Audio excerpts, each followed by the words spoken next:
Yeah. My nerves are on fire! Why did you Because you're being a big sourpuss to my friend, and bad girls need to be punished. Please stop! I'll do anything if you quit, I promise! The series begins in the middle of a heated confrontation. Rain Shroud, a kind-hearted young beast tamer, stands in disbelief as the hero Arios Orlando, arrogant and self-righteous, calls him a burden. Arios declares that a beast tamer's only purpose is catching animals, not fighting alongside real warriors. The rest of the party, bound by Arios' authority, remains silent. With no choice, Rain quietly hands over his gear, his years of loyalty dismissed in an instant. He leaves without anger, only a quiet sadness, wondering what he could do next. Left behind, Rain wanders through the city of Horizon. Though weighed down by rejection, he does not let bitterness take hold. He passes bustling streets and markets, observing the people around him. He encounters children who recognize him and ask for his usual trick. Smiling, Rain summons an eagle, whose flight and grace delight them. Their laughter reminds him he still has something valuable to share. Their joy rekindles his spirit and gives him the resolve to begin again. Determined to forge a new path, Rain heads to the Adventurers Guild to register. At the counter, Natalie, a receptionist, explains the ranking system and the responsibilities of adventurers. She issues him a qualification test: slay 10 goblins and bring back their magic stones. Accepting the task, Rain ventures into the nearby forest. Using his skills, he forms a contract with a squirrel, gathers intelligence, and ambushes the goblins one by one. By the time he finishes, he has collected all 10 stones, feeling both satisfied and more confident in his abilities. As he prepares to return, a scream cuts through the forest. Rain rushes toward it and finds a young girl cornered by a massive feral tiger. He throws himself in front of her, but the beast overpowers him. Just as it lunges, the girl strikes, crushing the tiger in a single blow.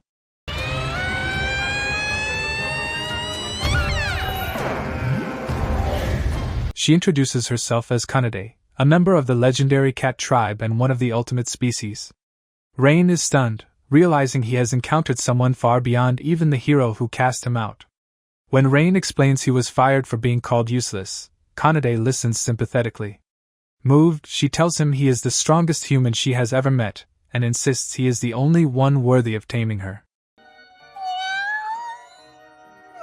What a relief. She doesn't seem to mind at all. They attempt the taming ritual, which succeeds without issue, binding them as companions.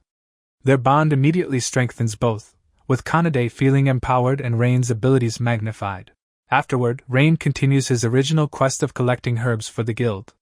As they walk back to the guild together, Rain feels hope again, ready to face the challenges ahead with his new companion by his side. The episode begins the morning after Rain's encounter with Kanade. At the Adventurers Guild, he officially completes his registration and is issued an F-rank adventurer license.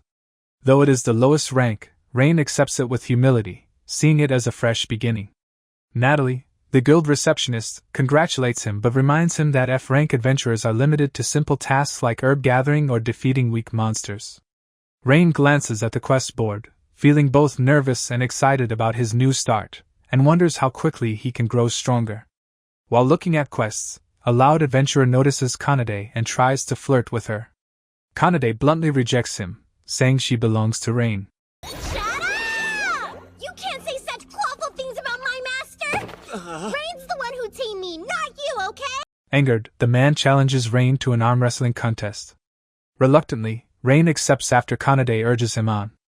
With his strength now enhanced by the contract with Kanade, he defeats the man easily, leaving the crowd stunned and whispering about the mysterious adventurer. Natalie, observing, realizes Rain must have formed a true contract with Kanade. Ultimate species are nearly impossible to tame, yet he succeeded through mutual respect. Astonished, she keeps her thoughts to herself. Still F-rank, Rain accepts a simple herb collecting quest.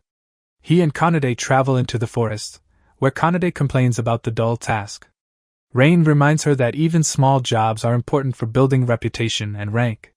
To speed things up, he summons horned rabbits to help gather herbs, showing his ability to control multiple beasts at once. Kanade watches in awe as the animals obey him effortlessly, clearly impressed. Where do these temps get the nerve to hog the spotlight when I'm the one giving you power? Their task is interrupted by cries for help. They find a merchant ambushed by the infamous Ebon Fangs, a feared bandit group. The thugs mock Rain, assuming a beast tamer is weak, but quickly regret underestimating him, while Kanade uses her cat tribe's strength to defeat the rest. Their teamwork is seamless. Rain provides strategy, Kanade delivers decisive blows. Watching him fight fiercely, Kanade blushes, realizing his only goal is to protect others. My heart is pounding! She silently admires his calm determination in the heat of battle, feeling reassured by his skill and judgment. After the bandits are subdued, the merchant thanks them and warns the Ebon Fangs will seek revenge. Rain is undaunted, deciding to act rather than wait. He tames a new beast to scout their hideout, while Kanade returns to Horizon to rally knight support. Meanwhile, the adventurers who abandoned the merchant are revealed to be the heroes' party that once cast Rain aside. Back in the forest, Rain and Kanade locate the bandits' hideout. That guy was able to take down a king lizard? We're just getting started! Meow! They rescue the captured villagers and defeat the remaining Ebon Fangs. With the threat eliminated, Rain feels deep gratitude for Kanade's companionship. In a quiet moment, he pats her head and thanks. Kanade blushes but accepts warmly, reaffirming their bond and partnership. Kanade, thank you. Just having you by my side makes me feel like anything is possible. Oh, Rain. After their decisive victory against the notorious bandit group known as the Ebon Fangs, Rain and Kanade return to the Adventurers Guild to report their success, where the guild master acknowledges their achievement, officially promoting Rain from F rank to E rank and awarding him a substantial gold reward. Rain and Kanade use the money to upgrade their gear and later enjoy a celebratory feast, marking a new stage in their journey together. When they return to their inn, the innkeeper, excited by their success and curious about their relationship, insists they share a single room. Rain is uncomfortable with the arrangement, but Kanade shows no hesitation, accepting it as natural. Rain eventually gives in, and they spend the night in the same room, with Rain visibly awkward. Roughly a week later, the guild posts a new request. A hooligan has been obstructing Stride Bridge, preventing people from crossing, and the task, considered dangerous, carries a reward of 5 gold coins.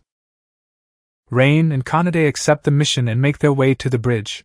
It's so awesome! I've never seen anything so amazing! It is. I guess you've never been here before, huh? But upon arrival, they do not find an ordinary bandit. Instead, a massive red dragon appears and suddenly transforms into a tall young woman, Tanya, a dragonoid who has claimed the bridge as her personal training ground, and without waiting, she challenges Rain and Kanade. The battle begins with Tanya displaying overwhelming power, punching Rain directly, unleashing a burst of flame that ignites Kanade's tail, and hurling them both through the air. Despite the onslaught, Rain and Kanade recover and evade her second wave of attacks through quick reflexes and teamwork, something Tanya notices with interest. Rain realizes her raw strength cannot be countered head-on, so he asks Kanade to buy him time, and she engages Tanya in close combat.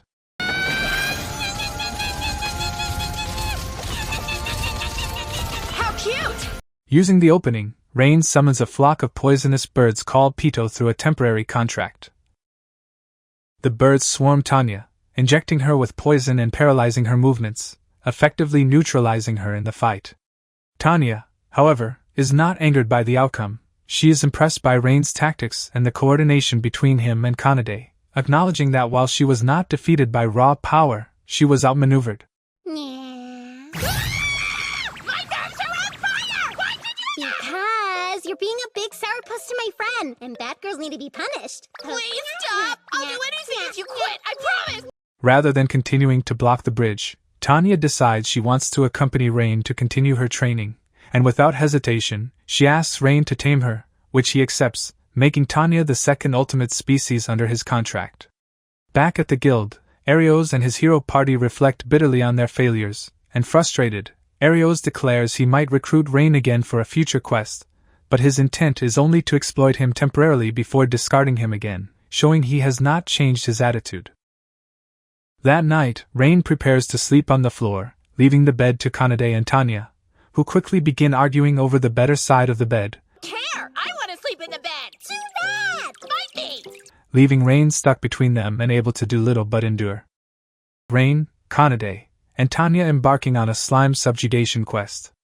Kanade complains humorously about the sticky mess the slimes leave behind, while Tanya confidently insists she will handle all the slimes herself. Rain watches their interactions, feeling genuine happiness at the growing camaraderie between his companions. Despite their efforts, the slime swarm proves difficult to locate. Rain uses his beast tamer skill Assimilate, merging part of his soul with a bird so he can scout ahead, leaving Kanade and Tanya to watch over his body. Yoo-hoo, guys, I'm right over here. Huh? He's a bird, are you kidding me? From the bird's perspective, he identifies the slime's location. Tanya, curious about Rain's magical abilities, asks if he can use spells. Rain demonstrates Fireball and Heal, surprising both ultimate species with the versatility of his skills and showing them the practical strength of his abilities in battle. Encouraged by Rain's newfound strength, Tanya urges him to cast Fireball on the slimes. The spell obliterates the entire swarm, leaving both Kanade and Tanya astonished. Tanya explains that Rain's magic has been strengthened by his contract with her dragonoid power, allowing him to control and defeat multiple enemies with precision. When more slimes appear, Rain continues to practice, eliminating them efficiently under Tanya's guidance. After completing the quest, the trio informs a young girl near the Adventurers Guild of their success, highlighting their growing reputation. Later, they dine together in town. While eating, Kanade and Tanya consume massive amounts of food, surprising Rain.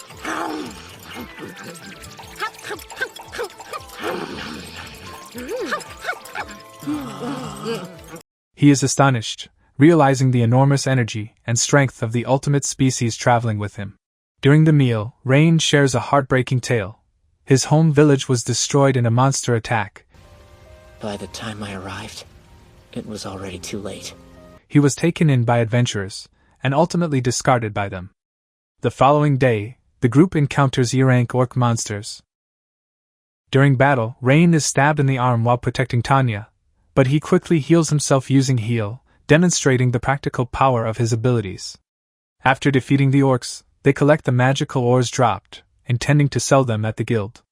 Later, Tanya takes a quiet moment on a bridge to reflect on her own choices and place in the world. The little girl from earlier approaches and comforts her, lifting her spirits. That night, Tanya formally apologizes to Rain for her carelessness during battle. Rain reassures her, and Tanya subtly begins to realize she has deeper feelings for him, though she internally denies them. What are these thoughts swirling around my head? It's almost like my feelings for Rain. They're a little more than... Fishy, fishy. By the end of the episode, Rain, Kanade, and Tanya have not only completed their quests but also strengthened their teamwork, deepened their trust, and begun to understand each other's strengths and personalities. Rain traveling with Kanade and Tanya when he unexpectedly encounters his former hero party, led by Arios Orlando, the same group that had previously expelled him, deeming him useless. Arios, still arrogant and self-righteous, approaches Rain and requests his assistance in retrieving the Shield of Truth, an artifact crucial for defeating the Demon Lord. Confident in his own abilities and aware of the strength of his companions, Rain calmly declines the request, asserting that he does not need their approval or support. Kanade and Tanya, witnessing the encounter, are furious at Arios' audacity and demand that he apologize to Rain for the disrespect and mistreatment he showed in the past.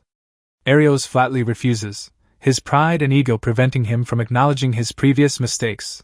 You expect me, the hero Arios, to bow his head to this incompetent failure? I refuse to acquiesce to these patently foolish... Escalating the confrontation into a formal duel between the two groups. Kanade immediately challenges Agath, one of Arios' strongest allies. Tanya steps up to face Leanne and Mina, while Rain prepares to confront Arios himself.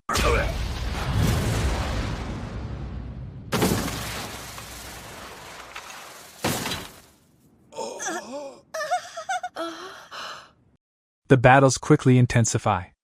Kanade, using her overwhelming cat tribe strength, swiftly defeats Agath with rapid, precise strikes that leave him no room to counterattack. Dodge this! Secret technique! Hellfire and Brimstone Slash! Tanya demonstrates her mastery of the Material Canceller ability, effortlessly dispelling the multiple magical attacks cast by Leanne and Mina, rendering their spells ineffective. Kaboom!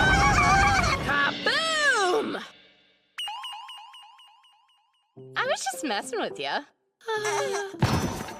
Rain, meanwhile, takes a strategic approach against Arios, deploying a bee with a paralytic sting to immobilize him. Rain's tactical thinking in coordination with his ultimate species allies highlight his growth and the effectiveness of his leadership. Despite Arios attempting to activate his limit break ability, he is ultimately incapacitated by Rain's clever tactics. The hero party suffers a shocking defeat at the hands of the very adventurer they had previously discarded, marking a dramatic reversal of the earlier power dynamic.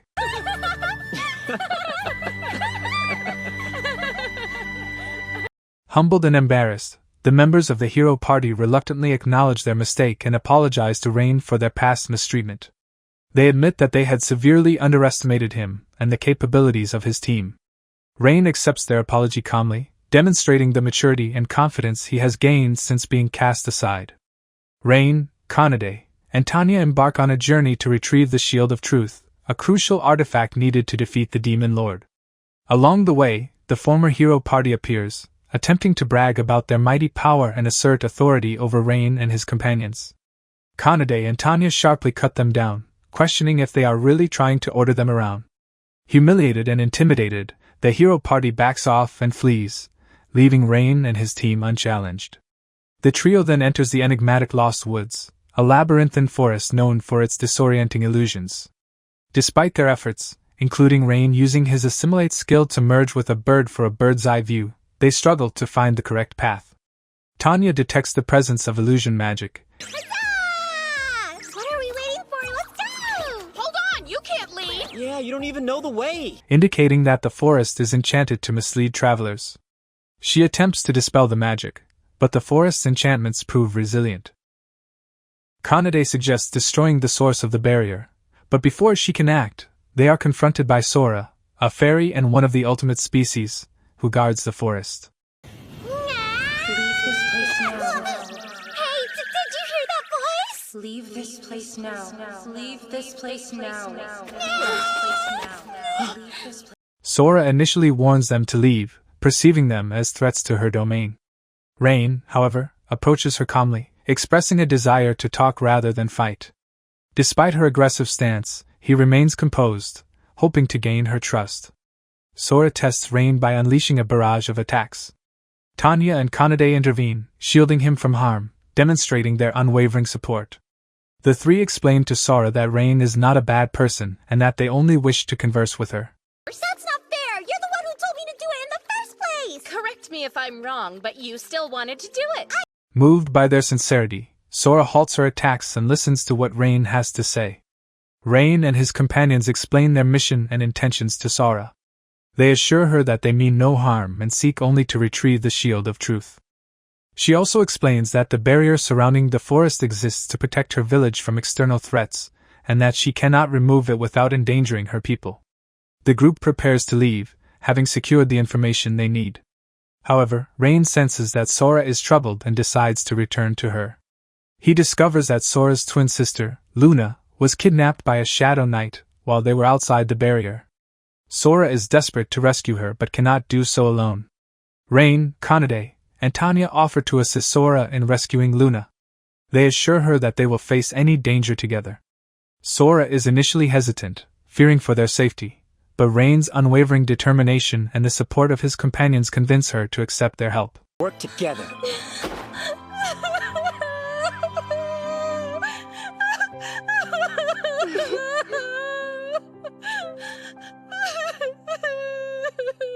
The group plans their approach to confront the Shadow Knight and rescue Luna, strategizing carefully to ensure they are well prepared for the impending confrontation. With a renewed sense of purpose, Rain, Kanade, Tanya, and Sora set out to rescue Luna, marking the beginning of a new chapter in their adventure. Later, Rain, Kanade, and Tanya set out on a mission to rescue Luna, the twin sister of Sora, who had been captured by a Shadow Knight. Sora explained that the Shadow Knight would only release Luna if the barrier surrounding the fairy village was lifted by sundown, but Rain advised Sora to remain behind, knowing her involvement could alert the enemy. As they approached, he confronted them, demanding why, if they were not heroes, they dared to attack him and warning that Sora would be punished for her betrayal. His words sent a chill through the group, signaling the immense danger ahead. Rain immediately cast a fireball as a feint to distract him, while Kanade followed with a flying kick, and Rain struck his abdomen, though their attacks initially had little effect. The Shadow Knight escalated the threat by menacing Luna's life, prompting Tanya to intervene. She moved swiftly to shield Luna and freed her from her restraints, carrying her away from the battlefield to prevent the enemy from using her as leverage. Not while you insects! No wonder he was confident he could invade the fairies' village alone. Realizing brute force alone would not succeed, Rain summoned a swarm of bees to distract the Shadow Knight and cast the boost spell on Kanade, temporarily enhancing her strength. Empowered, Kanade delivered a decisive punch that pierced the Shadow Knight's abdomen, finally bringing him down.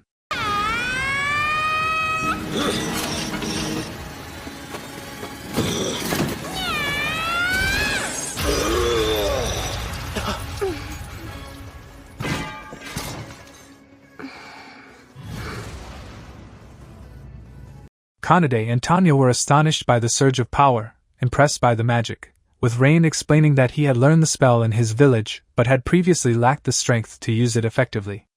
With the Shadow Knight defeated, the trio returned safely to the fairy village with Luna. In establishing this new contract, a bond is formed. An oath in our hearts, and hope in our souls. Your power, in my hand. Speak now. Say your name. Sora. Ryuna. Rain returned the Shield of Truth to the hero party, received the reward, and walked away, knowing he would not need to deal with them again and that he had contributed to the goal of defeating the Demon Lord. The hero party was shocked that Rain could retrieve the shield in just a week, while they had failed countless times. Seeing the bravery and strength of Rain and his companions, Sora and Luna expressed their heartfelt gratitude, deciding to leave their tribe and join Rain's party to forge their own paths. Luna, inspired by the adventure and the bond between her sister and Rain's group, also chose to accompany them. United by shared goals and strengthened by their experiences, Rain, Kanade, Tanya, Sora, and Luna set out together to face new adventures. When asked why he would not defeat the Demon Lord alone despite his strength, Rain realized that defeating the Demon Lord had always been his dream, and now he had the support of his friends to achieve it. They all laughed happily together, feeling stronger and more united than ever as they prepared for their next adventure. The important fact that all of us are right by your side. Thank you. I don't know what move to make next, or what goal I should strive toward. But the time to choose my path and seal my fate may be closer than ever. Rain had grown significantly stronger thanks to his contracts with the ultimate species, and both Tanya and Kanade recognized that his current weapon would not allow him to utilize his full potential. They suggested he acquire a new, custom weapon that could match his enhanced abilities and better prepare him for the battles ahead. Understanding the importance of their advice, Rain agreed, and the group set out to find a skilled blacksmith. Their journey led them to a renowned weapons shop owned by the dwarf Gantz Stroff. The shop was famous for crafting exceptional arms, but upon entering, Rain noticed that many of the weapons appeared unusually poor in quality. Hey, Rain! Huh? What about this bad boy? A whip? Ryuna, I do not believe that sort of weapon would suit him. Can you just imagine our Tamer with it? Do exactly what I say or I'm gonna give it to ya. It'd be great because he could use it for other stuff. Curious, he asked Gantz about this discrepancy.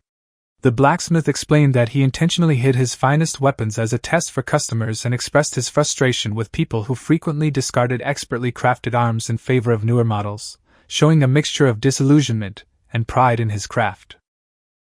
Despite his cynicism, Gantz agreed to forge a custom weapon for Rain. However, he lacked the necessary mithril, a rare and essential material, to complete the forge. He asked Rain and his companions to obtain the mithril from a nearby mine, warning them that it would not be a simple task. Eager to take on the challenge, the trio set out toward the mine, determined to gather the material and investigate the cause of its scarcity. During their journey, the group came across a serene lake and decided to rest briefly. The girls expressed a desire to swim, creating a rare moment of lightheartedness. While swimming, Rain accidentally saw them naked, but Tanya handled the situation calmly, instructing him to forget it. Kanade! The animals didn't notice anything? I hope they're safe.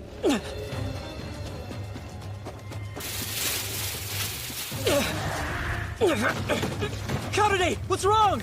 Are you... oh... Embarrassed, Rain immediately moved to save Kanade, ensuring he would not be blamed for the mishap. The girls understood it had been an accident, and did not hold it against him. Gotta pull yourself together, Sora! Wake up! Upon arriving, they suspected that someone had been illegally extracting the mithril, causing the depletion of the precious resource.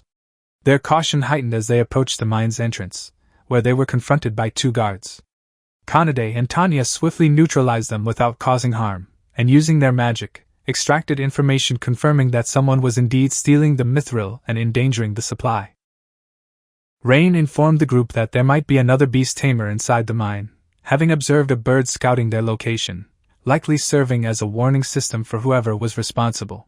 This realization added tension and anticipation as they prepared to venture deeper.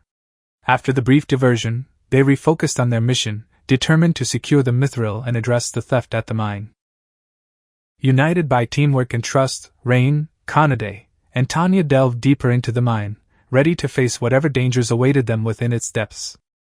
Upon entering the mine, the party is immediately ambushed by armed bandits, prompting Kanade and the twins to use their magic to restrain and disorient the attackers while Tanya neutralizes their ranged attacks.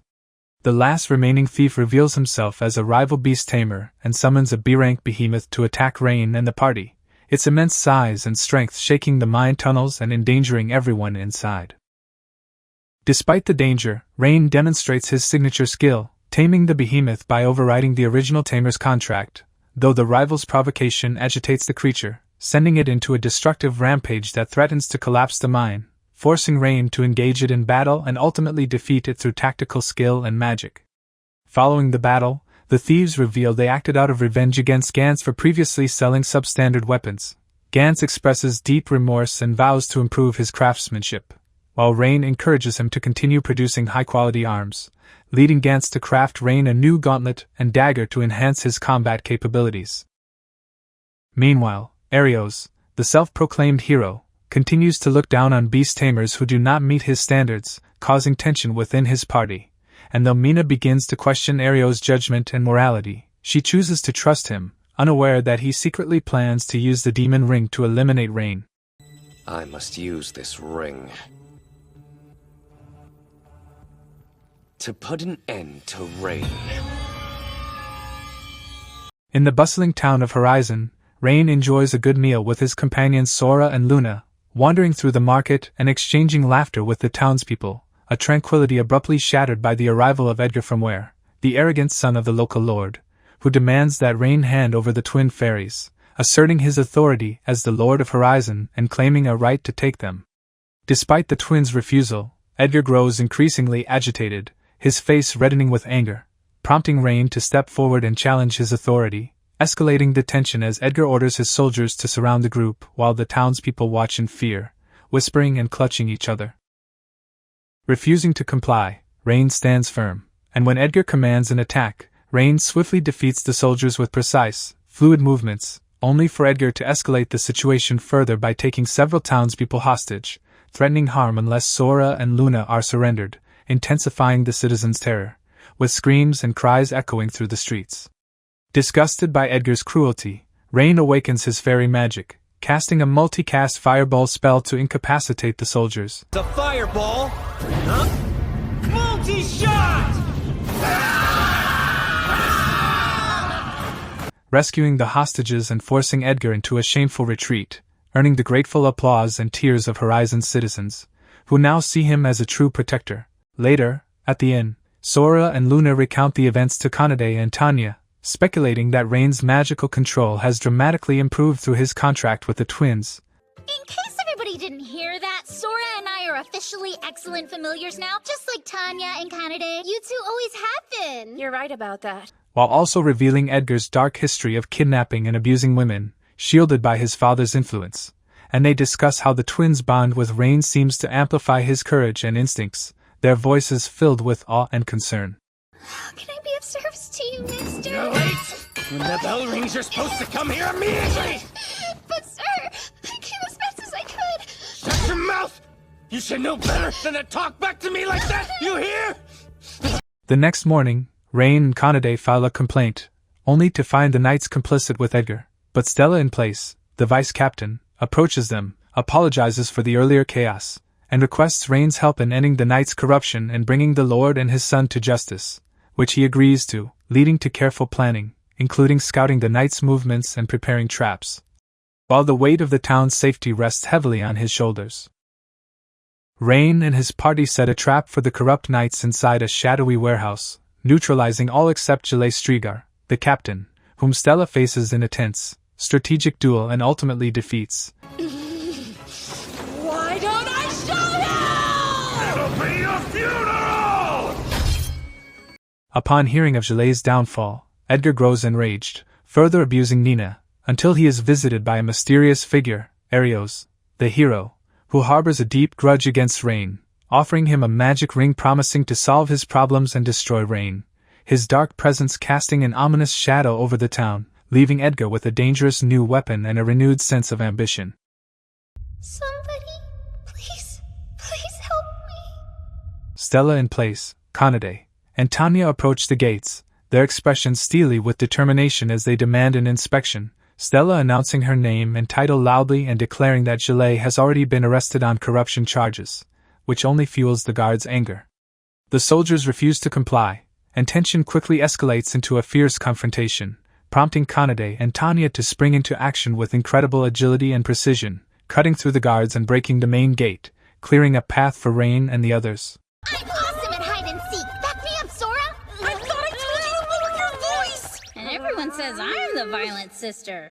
Meanwhile, Rain, accompanied by Sora and Runa, infiltrates the mansion from the basement, moving silently to avoid detection, while Runa casts material search, scanning for hostages but detecting a massive magical signature emanating from deep within the mansion, signaling the presence of another ultimate species. Recognizing the danger, Rain instructs the fairies to evacuate the hostages while he investigates the magical energy further. Following the trail, Rain discovers Nina, a young fox demigod enslaved by Edgar and forced to wear a slave collar suppressing her powers. Rain struggles initially to remove the collar because of its intricate magical properties. You're hurting yourself. But drawing upon his bond with his tamed companions, he focuses his energy and finally succeeds, breaking the collar and freeing Nina, exhausted but relieved, helping her to her feet as she expresses heartfelt gratitude and agrees to join Rain's party as the fifth member, bringing her unique abilities to the growing team. Meanwhile, outside the mansion, Stella and her knights continue their intense battle with Edgar's remaining forces, while Kanade and Tanya coordinate with the knights to rescue hostages, ensuring innocent lives are protected amidst the chaos. Once Rain and Nina reunite with the group outside, they confront Edgar's father, demanding his immediate surrender, but he refuses and provokes Rain, who captures him with his wire gauntlet, neutralizing the threat. Enraged, Edgar resorts to the demon ring he received from Arios, summoning a Reaper with the sole purpose of eliminating Rain, the creature lunging with lethal precision, but Rain remains unharmed, revealing his newfound immunity to status effect magic gained through his contract with the fairies. Shocked and frustrated, Edgar pushes the ring further, attempting a transformation into a demon to overpower Rain. Please, stop it! No! Somebody! The demon, now fully transformed, wreaks havoc across Horizon, targeting the townsfolk below, and Rain, determined to stop it, leads his party in pursuit. As the demon rampages through the streets, Kanade steps forward to engage it, but her initial attacks prove ineffective, and she is sent flying by the demon's retaliatory strike. Rain, Sora, and Runa rush to her aid while Tanya unleashes her fire breath to hold back the creature's assault.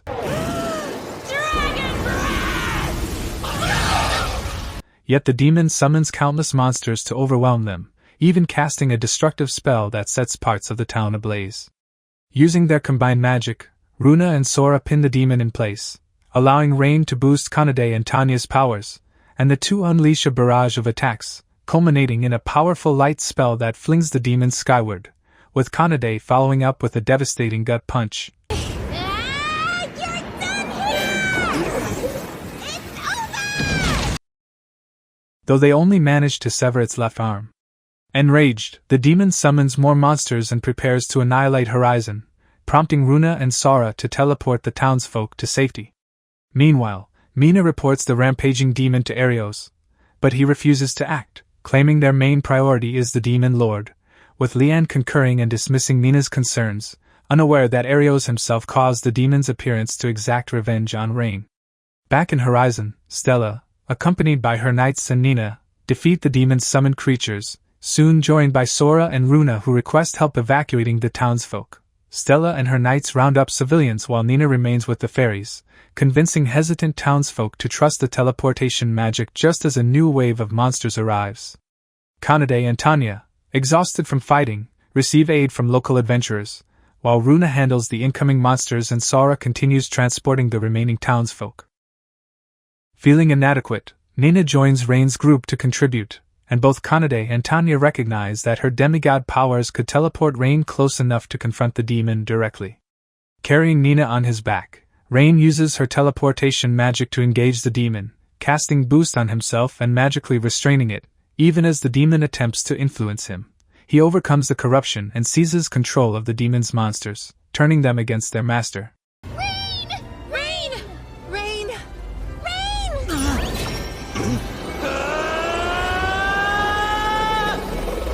I'm done playing! Obey me!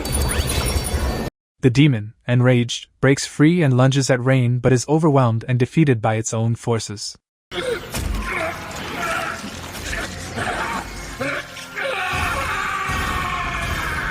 Once the demon falls, Nina, exhausted from sustaining the teleportation, begins to drop, but Tanya catches them before they crash to the ground. 3 days later, Horizon begins rebuilding. Stella is appointed the new Knight's captain, Gilet's accomplices and Edgar's father are transferred to the capital for formal punishment, and Nina learns that her village has been relocated, leaving her hopeful she will reunite with them one day. Blah, blah, blah, blah, blah. Hey, don't be weird. What's with you guys anyway? Oh, sweet boy. Such a Rain thing to say. What does that mean?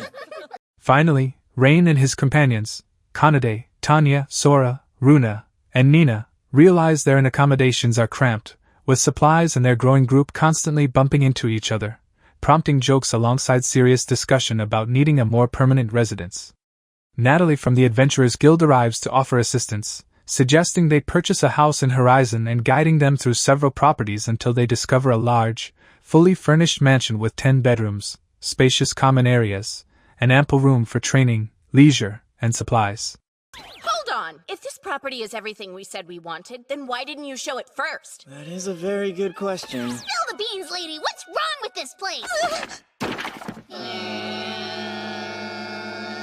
Natalie warns that the mansion is rumored to be haunted, citing faint magical traces, but Rain and the group, confident in their abilities, agree it is worth the risk while planning to address any supernatural disturbances. Upon settling in, they encounter Tina, the ghost who haunts the mansion, manifesting with a playful yet eerie presence, moving objects, flickering lights, and whispering in empty hallways. But the group soon realizes her antics are mischievous rather than threatening, and they notice a faint sorrow behind her pranks. Get out of here.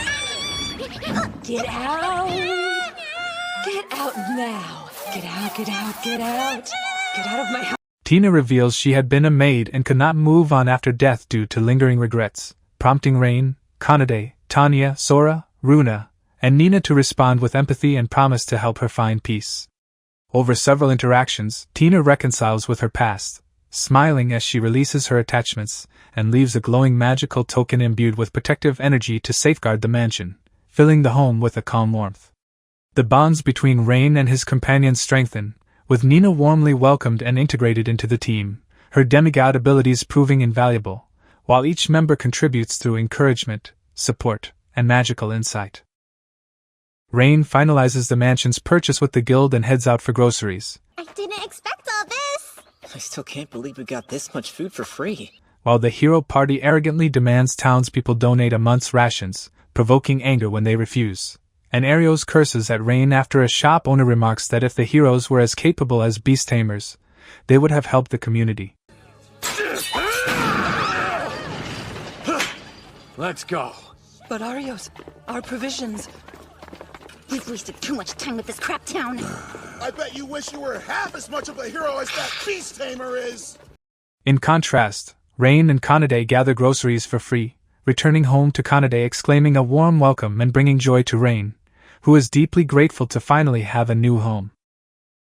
The episode concludes with the group enjoying a peaceful evening in their mansion, reflecting on their journey and friendships, sharing stories, laughing over minor moving mishaps, and savoring a meal prepared by the fairies and Tina, while the camera lingers on the cozy, bustling household, emphasizing a sense of belonging, stability, and unity that serves as both a physical and symbolic foundation for their growing family.